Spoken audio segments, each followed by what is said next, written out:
here. We ask that you hold your applause until the end of the forum. No questions will be taken from the floor, and no interruptions, heckling, personal attacks, or other disruptions are appropriate conduct at these forums. Together in our hometown community, we can and we will engage in civil discourse. Let's begin with the Pledge of Allegiance. To honor our nation and celebrate voting. To lead us in this Pledge of Allegiance, we have a very featured honored guest, a volunteering Girl Scout, Emily Pollock. Emily is a Gold Award Girl Scout. To earn the gold, for anyone unfamiliar with the Gold Award, it is similar to earning the rank of Eagle Scout. To earn the Gold Award, Emily worked from start to finish to create the 450 square foot native pollinator garden encircling the Matthew Ives track sign at South Middle School. It's a sustainable project and an example living in our community for everyone to enjoy. Emily? I pledge allegiance to the flag of the United States of America and to the republic for which it stands, one nation, under God, indivisible, with liberty and justice for all. Thank you. Thank you, Emily. Good afternoon, everyone, and thank you for attending today's candidate forum. I am Regina Gomez, a member in our League of Women Voters. The League of Women Voters was nationally founded in 1920 out of the suffragist movement, winning women the right to vote. Our League of Women Voters here turns 70 years old this year. League is a nonpartisan organization that in all its years has never supported nor opposed any candidate for office. The League's purpose is to promote responsibility through the informed and active participation of citizens. Providing this forum allows citizens to become better informed about the candidates running for office and their knowledge, skills, and solutions for issues facing the community. We are pleased to offer this service to you. As Shannon mentioned, this forum will be the candidates running for the 27th District of the Illinois State Senate. Later at 3:30, the afternoon will end with the forum featuring candidates running for the 54th District of the Illinois House of Representatives. All of the candidates were invited by mail, email, phone, or personal delivery before today. The forum will be recorded in its entirety for League use and education for the public. The candidates have agreed to this. We want to thank our student volunteer for recording today's forum and all of our student volunteers. We will publicly post a link at LWV-AH.org to the recording on our YouTube page as soon as it's available. Please hold all applause until the end, and please refrain from demonstrating support or opposition of a candidate. League is dedicated to civil discourse and politics. Please help us with that mission. Please be respectful of all the candidates and each other. There is a space outside the room for candidates to speak to supporters after the forum, and campaign literature will be available on the table in the lobby. No campaign signs may be posted. Now I'm pleased to introduce our moderator for today's forums, Jan Dorner, who is not a voter within any of the districts of the forums here today.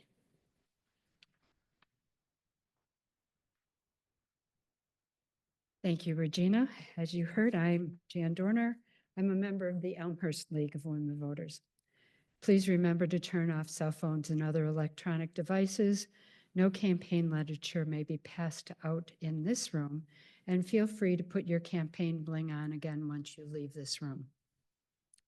No cards and pencils have been provided on which audience may submit your question. Questions will be screened only for duplication, clarity, and appropriateness to the office being discussed. League volunteers are wearing buttons identifying themselves. Please signal a League volunteer when your question is ready for submission. Also signal a volunteer if additional note cards are needed. Realize that we may not get to all the questions. The League of Women Voters is not responsible for verifying the accuracy of the statements that candidates make in this forum.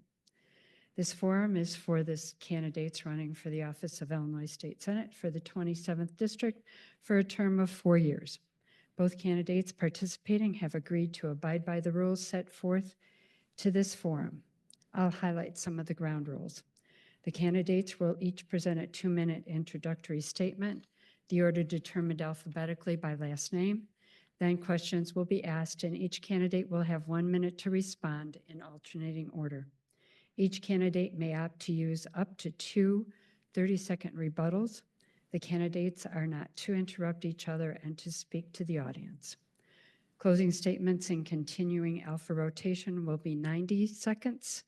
LWV members will keep time and candidates will strictly adhere to the time limits.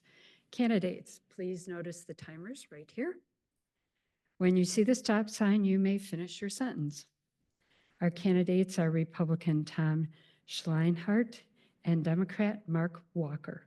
So let's start with candidate Schlenhardt with your 2-minute opening statement. Thank you. And thank you to the League of Women Voters for having this forum for us and the opportunity to introduce ourselves to the voters. And thank you all for being here today on a gorgeous Sunday afternoon and during a Bears game, no less. I assume they're still winning. But my name's Tom Schlenhardt, and I was born and raised in Illinois. Grew up in Northbrook. I'm a first-generation American. My parents came here when they were teenagers to the city, and we lived in a little 3-flat in Wrigleyville with my aunt and uncle, my grandparents, and moved up to Northbrook a couple of years after I was born. And I've been a resident here for about 18 years, have a boy and a girl. I'm a single dad, and my daughter is a senior at Prospect, and my son is a 7th grader at South. And I actually just dropped him off at a football game, and hopefully I can catch the end of it after this. But at any rate, just wanted to give some of my credentials too. I am a lawyer. Please don't count that against me. But I have my own consulting company, so I have opened my own business a couple of years ago. Prior to that, I started way back in state government, actually, when Jim Edgar was governor, and worked in the Curry internship there, and worked on some other campaigns as well in Northbrook, all the way back. Some of you may remember the name of Beth Colson, and she was always fun to work with and learned a lot from her. And then I also worked in some other state agencies as well under Governor Ryan as a legislative liaison, and done a lot of legislative work. And I was also an Amtrak lobbyist. And I see my time is up. Just one more second. I have to just add the last thing I did in the state was Illinois Liquor Control Commission. I was associate director. Thanks. Thank you. Yeah. Candidate Walker. Yeah, my name is Mark Walker. I lived in Arlington Heights for 40 years. Oh, yeah. I'm Mark Walker. I've lived in Arlington Heights for 40 years. I have been in the legislature for 8, recently appointed to the Senate. I want to first thank the League of Women Voters. They are an organization that is admirable in that they were founded in the suffragette movement. They have stuck to their mission of participation in government and expanding the rights of voters and workers for over 100 years. And the reason I bring that up is one of the things I'm proud of about Illinois is that 5 years ago, we created a strategic plan that focused on the strengths of Illinois and have followed through on that plan in various ways. It is a plan that has identified where we can grow, where our opportunities are, and it is in fact an entrepreneur's approach to running an organization. I myself was a senior corporate executive on a worldwide corporation. I was a consultant on operations quality, and I had such clients as NASDAQ and Intel and the Federal Reserve Bank. And I was retired until I ran into some people I really liked. One, who is the current governor, said, I want to run because I want to be proud of Illinois again. And that, I agreed with that completely. And the other is the former Senator Ann Gillespie, who comes out of the corporate world as well and is a superb manager. And I thought, you know, together we can make some changes in Illinois and make it for the better. And I'm going to go through some of those achievements as we get into the questions. Thanks. Thank you. Candidate Walker, what are your thoughts on our state's current financial status? Yeah, I am a financial guy. When I joined the government first, we had at least 30 years of problematic budgets. For the past 5 years, we've had balanced budgets, not balanced with tricks. The reason we know they're balanced budgets is they actually produce surpluses on an operations level and then paid off debt. We paid down $19 billion in debt. We added multiple hundreds of millions of dollars to education. We have an accounts payable bill cycle now of 30 days, which is better than most corporations. And we're halfway through a 20-year plan of solving the pension crisis. Those were crises when I started. We worked through a lot of people, certainly not just me, but I was part of the people, one of the people that people go to with fiscal and financial problems, and we're just about there. So I'm very proud of that performance. Thank you. Candidate Schlenhardt. I would say the state. That again, okay. Regarding the finances of the state, we are in not very good shape at all. We have the worst rainy day fund of any state in the country. We're not saving hardly anything, and we're spending year over year billions and billions more and more. My opponent voted for almost $1 billion more in new taxes, and that still is not going into any rainy day fund, and it's just continuing to spend more on top of that, with taxes being bloated and bloated more and more. So that's my answer. Candidate Schlenhardt, what are your thoughts on increasing the use of renewable energy like solar in our state? Well, I believe solar is a great asset to our energy resource. I'm a strong proponent of that. I've worked on that on a consulting basis. That's something the governor has been working on as well out in Rockford with a new project out there for solar energy. And I think also it's not just a situation where government is involved. I think there's lots of ways us as residents can utilize that in our homes as well. And I have nothing against that whatsoever. Thank you. Candidate Walker. Sorry.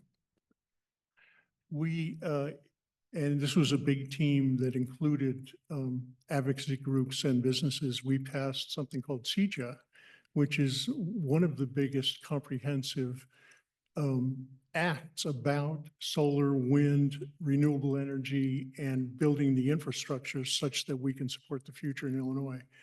Passed that, 3 years ago. We have also linked jobs to that such that people are trained to work in that industry. We are one of the top states in the country in that space. Many other states are copying us. The reason it's important is that AI and data centers and quantum computing, all of which I had parts of those bills and sponsored those bills, are going to be the future in Illinois and in the country. And therefore, we focus there. Candidate Walker, what can be done to improve housing affordability in our state? Thank you. That's a difficult there are a million, there are many things that have to be done. We have to make we have to build more affordable housing. We have to require developers who are going to be making millions of dollars on large real estate developments to put aside some of that effort on affordable housing. Now, Arlington Heights itself has made some progress in that. That has to be part of it. We have to make houses more affordable in terms of supporting the ability to get mortgages, which is about regulating institutions. The Community Reinvestment Act of Illinois, which was the second such act in the country, was also my bill. I come from the banking world, to make banks prove that they are lending fairly and lending in all communities and to all segments of our population.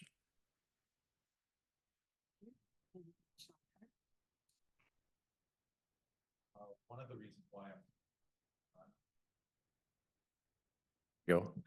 one of the things why I'm running is for my kids and God willing, my kids' kids to be able to afford to stay here in Illinois. Illinois is becoming less and less affordable, especially in our area.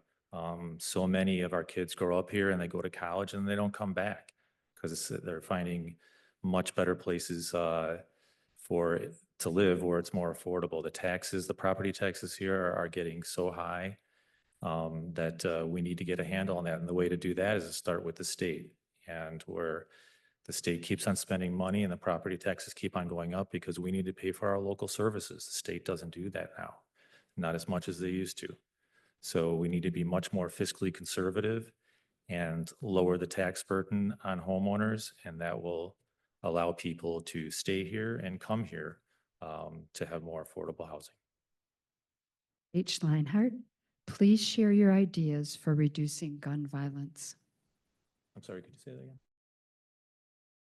For reducing gun violence. On gun violence, the first thing that comes to mind is what happens in the city every day.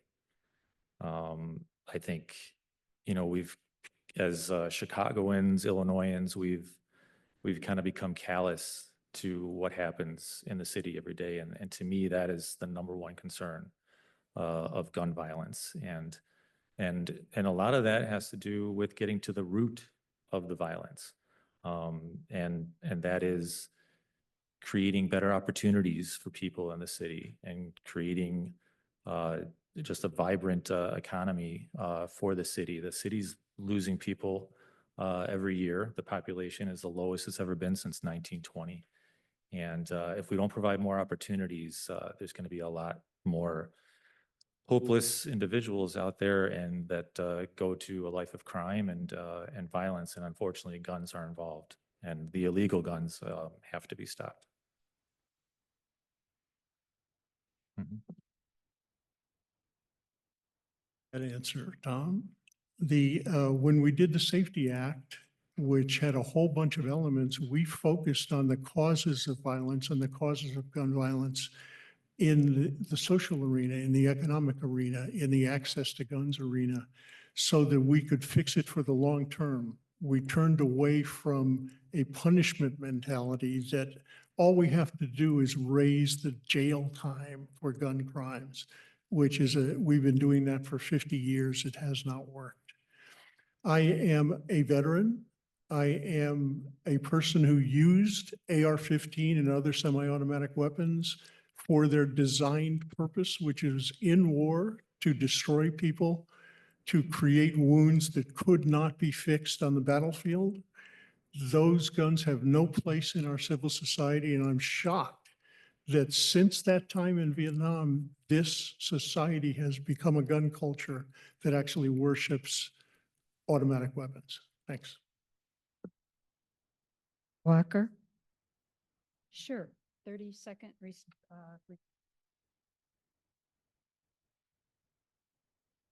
It's not, okay, there we go. The Chicago Tribune today had, I thought, an excellent editorial article on ShotSpotter in the city, and how the areas where they've taken that away, it's already seemed to be a complete failure in terms of helping out, in terms of violence, gun violence, whatever it may be, crimes in general. And I'd really like to see ShotSpotter back in there. And I think the Tribune editorial was right on that. And that's something that I think is missing with today's Democratic leadership. Candidate Walker, what are your thoughts on reducing single-use plastics in Illinois? Single-use what? Plastics? Yeah, I am concerned when I find that plastics are in fish that we eat. Plastics are in our own bodies. Plastics have all kinds of unintended consequences, you want to call them that, including, I think, probably causing cancer and other diseases. We have to get them out of our ecology. And I think doing away with single-use plastics is a very smart proposal. And I have supported it in the past, will continue to support it. Candidate Schlenhardt? Well, I've always considered myself a conservationist. Ever since I was a kid, it always bothered me to see litter, and I'm a constant reuser of things. So I'm all about reusing, recycling as well. And I think the more we can reuse what we have and not be wasteful, the more efficient we are and the healthier we are as well. I too am concerned about plastics getting into our food and our ecosystem. And but I will say that I think as far as the state goes, I think we've been doing a good job on that at this point, and I don't really see that as being at a crisis level here.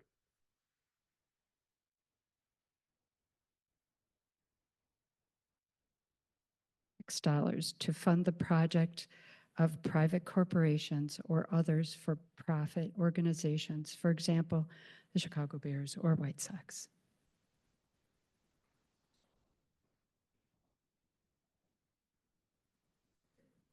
Switch it. Oh, there we go. This came up with the Daily Herald last week, and I am not in favor of having the state fund the Bears project or any other stadium like that. I think we can utilize bonds and also certain tax incentives, maybe locally, and also hotel taxes and other taxes on business that would be thriving with a new stadium. So I think there are other ways to fund this other than coming from the state. Thank you. Candidate Walker. Thank you. It's a complex issue. I have carried bills and am in favor of bills that can reward businesses for creating jobs. And the way to do that is have the benefit, like in an EDGE Act, dependent on how many people are actually working in their company. As far as the Bears go, I'm wearing my Bears tie. I believe they're ahead. In this community and the surrounding communities, my position has been that if you pay your taxes, now we talk. And the next position is that if we do have a deal, you have to provide us, and we have to agree on economic incentives. We have to agree on how to handle the traffic, how to handle the railway, what to do with 53, and how to support the local schools. Short of that, we will not have a deal. But let me finish with, as I did at the Daily Herald, I think we're actually going to end up with a proposal from the Bears because we're easier to deal with than Friends of the Park. Thank you. Candidate Walker, what can be done to assist Illinoisans with mental health and nursing home costs? Thank you. There's a whole range of things that can be done. One is that we have to better regulate and understand the profitability of nursing homes and how to best support them with the sources that we have. On mental health care, we have done a whole series of things to improve the salaries of mental health care professionals, to recruit them, to allow institutions where they get hired to write off their student loans, to provide the support for their education, to link up mental health care professionals with police departments, which I think is very important. And we also support the 708 board in Wheeling Township. Thank you. Candidate Schlenhardt. Mental health. I really like to focus more so on the not-for-profits and the churches and synagogues and other places of faith to be as involved as possible. And I think that's the core to all our community's mental health when it really, that's the roots of it. I don't see government as being the end-all be-all to help on mental health. I think it can help support it, but I don't think it's the most efficient way nor the healthiest way to have proper mental health facilities within communities. I think local is the best, and running it through the state can be very wasteful. Thank you. Candidate Schlenhardt, what can be done to address the impacts of undocumented migration? Well, it's really a federal issue. I know, that's easy to say, and we do have migrants coming here regardless. But again, I see this more as a border issue. As I said, my parents were immigrants here, so we're a country of immigrants, and I fully support and want the most immigration we can have here. And that's the fabric of our society, and it's good for the economy, and it's good for just the country as a whole. We're built on that. So I don't see the state as having to get involved in that. The federal government needs to. Thank you. Candidate Walker. This is a country of immigrants. Every single person in here, I think, came from a family of immigrants. Immigrants have built this country. They built our industry, everywhere from Carnegie and the steel industry down to the people that built the railroads. The key to the immigration problem is to get some control of the legal process such that people can become available to work. Everyone I've talked to wants to work. If they work, they pay taxes. If they pay taxes, they become less of a burden and more of an input into our society, which is all we want. The people that say immigrants cause social problems like crime is frankly nonsense. They have a lower crime rate than the average citizen. That they bring disease is for the most part nonsense.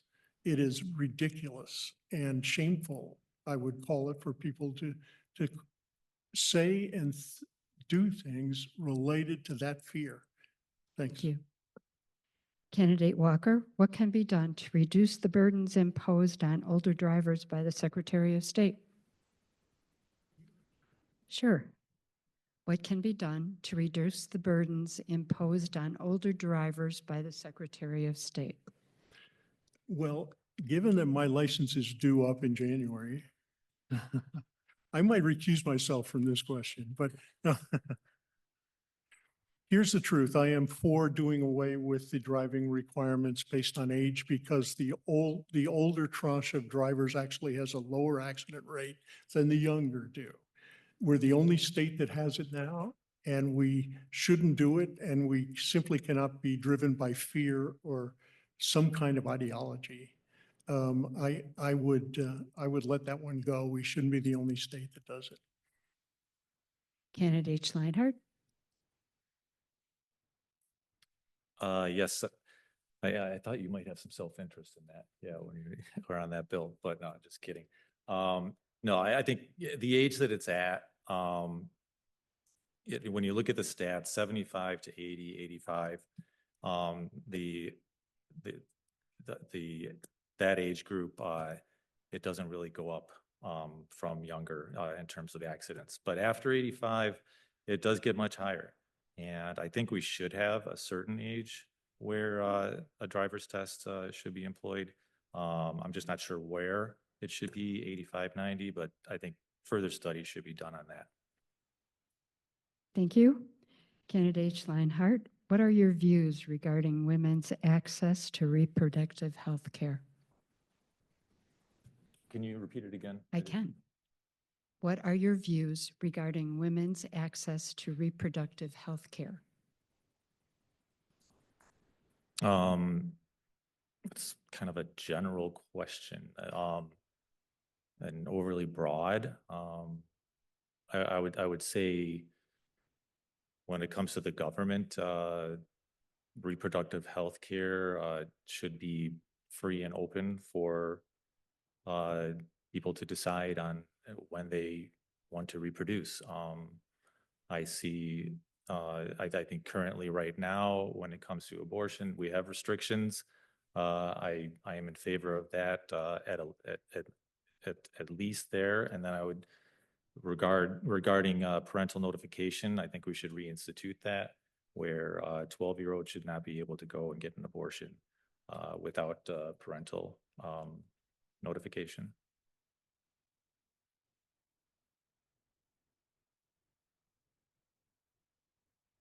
Candidate Walker.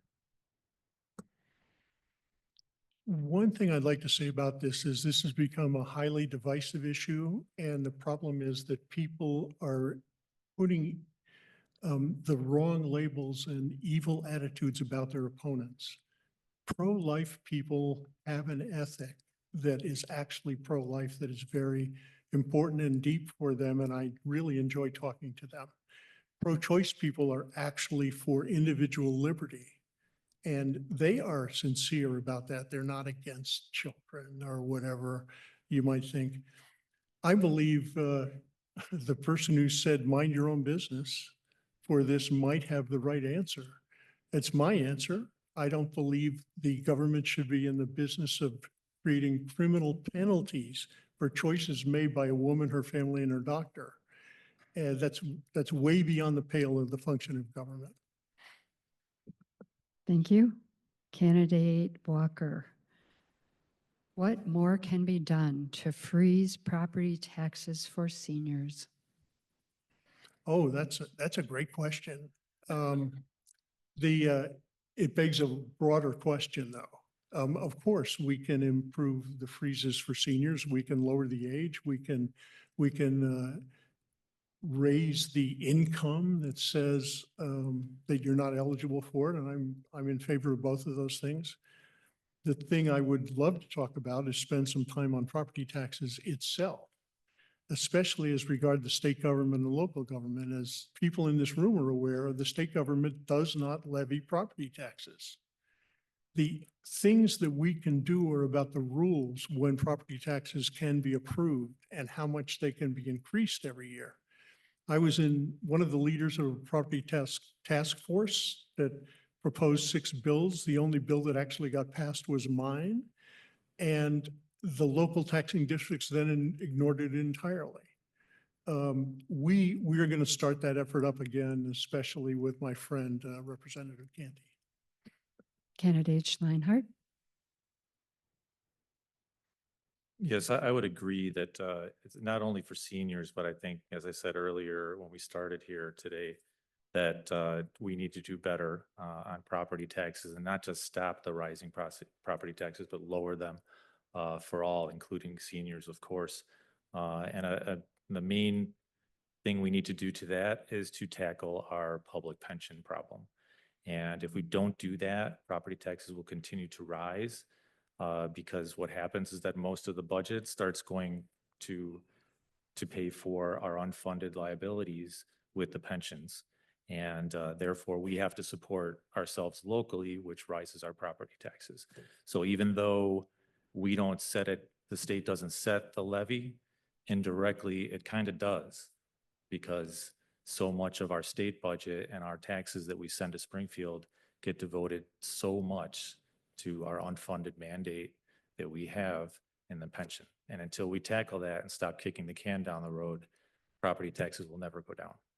Thank you. Candidate Walker would like a 30-second rebuttal. I would just like to make clear, if I hadn't before, that for the past 5 years, we've been focusing on our liabilities, and in fact, they are down. The pension liabilities are getting in control. The other liabilities in terms of accounts payable are down. We're producing surpluses. And in fact, we have grown the rainy day fund from a non-fund to something that at least is reasonable, not the highest. So we're working on it. Thank you. Candidate Schlenhardt, what should the balance be between parents, school boards, and education professionals in the public school system? Well, I think parents with the schools should, since we're talking about public schools and we all pay into that system, parents should have a lot of say in what goes into the schools and a lot of input. I'm not saying it should be all of it. It should be balanced with the teachers, with the board. It's split in thirds possibly given that scenario. I think in the past, parents have not been as involved or not been allowed to be. And I think it's important that parents have not just a say, but that they're involved in the planning as much as they want to be with the board and with the teachers. Thank you. Candidate Walker. Of course, we all have our own experiences and I've shared with a lot of people about theirs. My own experience says that the number one educator of a child is their parent. That's for a person that doesn't have to work 3 jobs and actually has partners in the home. So that's not for everyone, obviously. I think what the focus ought to be for parents is to support the teachers. The teachers are professionals. The teachers tend to know what they're doing. They tend to care about your child. When the teacher has input on your child, it's better to listen than to yell, for sure. Not to say that parents shouldn't have input, but I think there has to be a balance. Thank you. Candidate Walker. What can be done to lower medical costs? To lower medical costs, there are a lot of things to lower medical costs that we work on. One is to allow medical practitioners to do things that are fairly standard, like registered nurses to be able to distribute drugs without a doctor in the room, or technicians that are experts in anesthesiology to be able to actually implement that for their customers and their patients without, a $20,000 visit from an anesthesiologist. There are all kinds of things we can do there. The other thing is to continue to focus on lowering drug costs, which we have been doing, but should expand. We should invest more in local outlets for people to go to that don't involve the heavy infrastructure of a hospital. That's also beginning to happen. It should do more. There are many things we have to do. Candidate Schlenhardt. I would say, in my mind, one of the biggest drivers to the costs is the liability costs that doctors face these days and the insurance that they have to get for it, and therefore passing on the cost to the consumers. Illinois is one of the highest in terms of liability insurance for the medical field. Although when there is a situation that warrants for actual liability, of course, should go through. But I think a lot of doctors, a lot of practices are not coming here anymore because of the insurance impact and how expensive it is here. And I think that's a big aspect and a big driver of the cost of healthcare here. Candidate Schlenhardt, what can be done to reduce homelessness?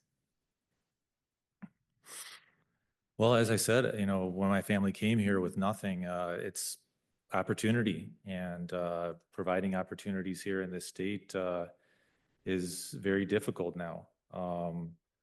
The homeless people too, it's a lot of it is stems from mental issues sometimes as well. And again, like I think we need to hopefully get more not-for-profits involved and get them on the ground more, and the local communities and the local governments. Again, like I say, local control is the best way to make an impact. And I think the state can help in a general overview, but it's really more of a village to village thing and not such a big broad-based umbrella. Thank you. Candidate Walker. I support programs for the homeless. I actually was on the board of Journeys, who runs the pad sites in this region for a long time, and support them still. It is a complex problem, but one thing I learned that I took to heart was that most of the homeless in this area and in this town are from here.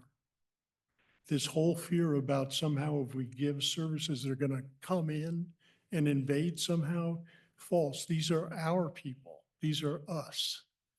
And anyone can become homeless for any one of a series of reasons. So we have to support them. We have to support them with places to go, temporary housing and permanent housing, like they've done with the Journeys building. This, and you're right that it has to do with jobs as well. Jobs are important, and people have to have it as is a well-distributed mental health system. And there's a lot of progress to be made here. Thank you. Let's move to closing statements. You have 90 seconds, and let's start with candidate Walker. Closing statement, 90 seconds. Okay. I thought I'd end on a high note. I just found some of these things out today for people that are not yet proud of Illinois and like to look at the negative. We were rated the top state to move business to by Corporate Relocation Managers magazine, and that means from around the world, the top state in the US to move businesses to.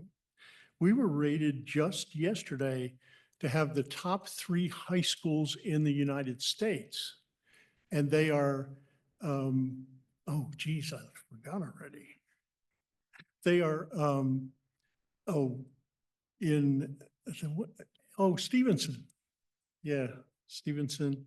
One in District 211 and one in the area just north of Chicago. We were the top city to visit in the country as rated by Condé Nast for tourism. We have the strongest grid for the expansion of electronics. That means AI, quantum, data centers, and high-tech industries in the nation. And that's been told to me by managers from overseas who are building data centers and building that functionality around here. And we are one of the 2 centers of quantum development in the world. And we won that in competition with 50 other states, 49 other states, obviously. So be proud. Thank you. Candidate Schlenhardt, your closing statement, 90 seconds. Thank you. And thank you again for your time and everyone being here. I agree. Being proud of Illinois, always living within this state my entire life is a thing that I still aspire to get back. Right now, it's hard. I hate to be a downer now. As much as Mark pointed out some positive notes, there are a lot of things going the wrong way here in the state. We lead in so many categories in the wrong way. Our GDP is one of the lowest. Our job creation is one of the lowest in the country. Population migration, we are leading almost the top in the country, people leaving here. The private sector growth, we were ranked 44th. We're ranked 48th in unemployment rate and 47th in wage growth. And this is all since 2019, since our current governor came into office. And additionally, for the past 25 years, Democrats have had the supermajority in almost all statewide offices. And this is what we have to result from that. Our gas tax is the 2nd highest in the country. Our property tax is the 2nd highest in the country. This is not sustainable. We have to control spending, and we have to stay within our means and start getting more money saved into the rainy day fund, which is the worst in the country. Thank you. Our time is up for this forum. If you like what you see in this nonpartisan program, please visit LWV-AH.org to get to know your league better. For more information, please visit the Nonpartisan Voter Guide, illinoisvoterguide.org, the candidates' websites, as well as the League of Women Voters at LWV-AH.org. Your league is also on Facebook and Insta. Check them out. Your participation as a candidate and a voter is essential to preserving the democracy we hold dear. Please remember to vote on or before November 5th, as one vote can decide the election, and that one vote can be yours. Let's give these candidates a round of applause.